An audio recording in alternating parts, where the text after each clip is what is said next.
You guessed it, I'm here with a spooky story. I hope you're all ready for a spooky story.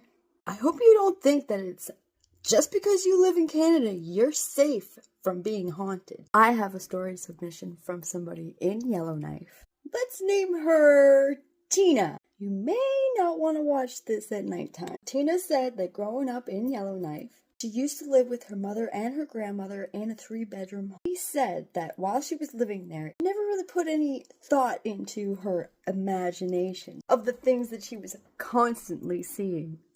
Because she's always believed in God and she's more in tune with her spirituality than she was of things that she might have seen. She could see things that other people cannot see. She had one experience, though, that scared her to death.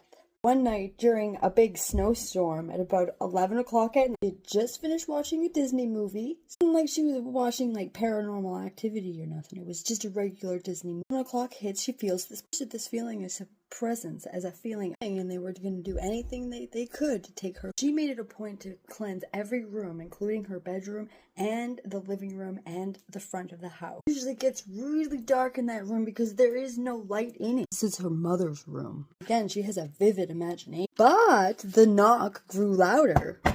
Started hearing laughing coming out of the...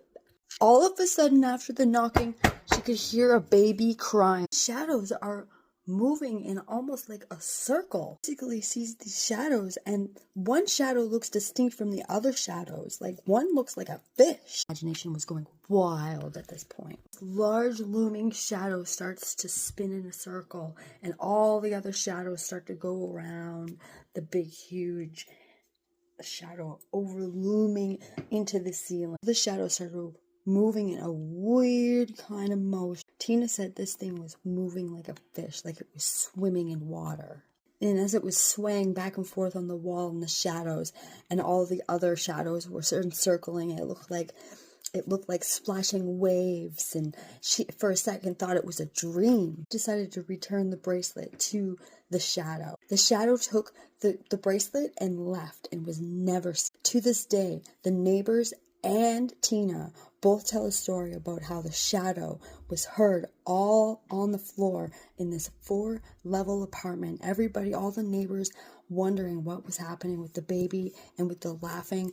And once Tina got her head around it, never pick up things off the beach that she doesn't know is hers.